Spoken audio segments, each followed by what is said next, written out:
Guddina biyya tokkoo saffisiisuufis ta'e rakkoo dinagdee uummataaf furuu keessatti gaheen abbootii qabeenyaa olaanaa akka ta'e beekamaadha. Gamshuu Bayyanaa Biizines Groups hojiilee rakkoo hawaasaa hiikanii fi guddina biyyaa saffisiisuu danda'an keessatti hirmaachuun qooda mataasaa ba'achaa jira. Rakkoo mana jireenyaa hiikuufis ta'e sharafa alaa argamsiisuuf manneen jireenyaa fi giddugaloota gabaa ammayyaa ta'an ijaarsisee fayyadamtoota biraan ga'uurratti yeroo ammaa kanas xiyyeeffannoon hojjechaa jira.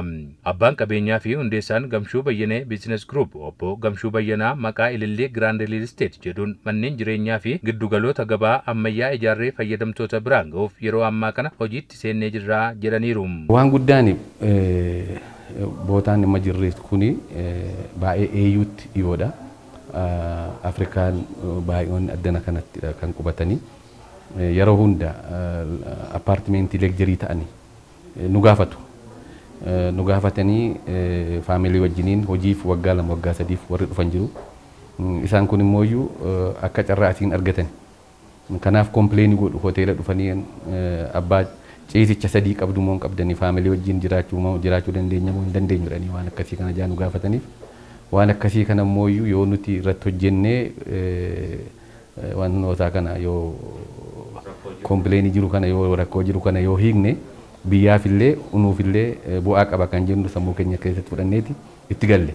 Hojiileen hojjetamaa jiran rakkoo mana jireenyaa hiikuufis shoora olaanaa kan qaban ta'uu obbo Gamshuun kaasaniiru. Mootummaan keenyi amma sabaa salaasaa kan jedhu aqxaachaa kaa'eera. Sabaa salaasaan kun immoo nama baay'ee giddu galeessa ta'aniif akka rakkoo mana jireenyaa hiikan kan ta'udha.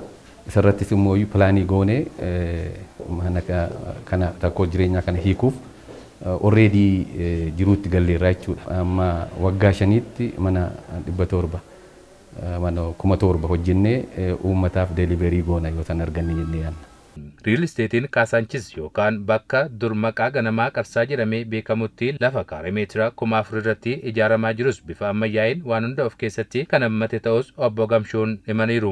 Beezimentii walaliinsa gara 4 gadi buune ol immoo 31 jechuudha. Gamoo guddaadha naannoo kanarratti jechuudha. Inni bukkees immoo walaliinsa gara 4 gadi bu'e ol immoo 27 kunis immoo gamoota guddaa naannoo kana jirutu tokko ta'a jechaadha. Kana walitti qabnee gizee ilaallu moolii amma 5tti moolii guddaatu keessa jira. Liiftiin qabullee liiftii 16 walumaan qaba skeleetanii wajjiniini. Jiree apartimentiin kun immoo meeqa ta'a yoo immoo isa kana lamaan irraa kan jiru gara 750 qabachuudha. Ayaat Addabaabaay irra immoo already binne amma kan jammarree jira. Innis immoo 160 qabaachuudha. Walumatti gizee daanoo gara 800 ol darbaa jechuudha. Kanuma fakkaata amma qabanneen itti galle. Gamshuu Bayyanaa Biizines Groups hojiilee irratti bobba'ee hojjechaa jiruun lammiilee 5,000 oliif carraa hojii uumuu kaasaniif rakkoolee jiran hunda furuuf mootummaa qofa eeguu hin qabnus jedhaniiru.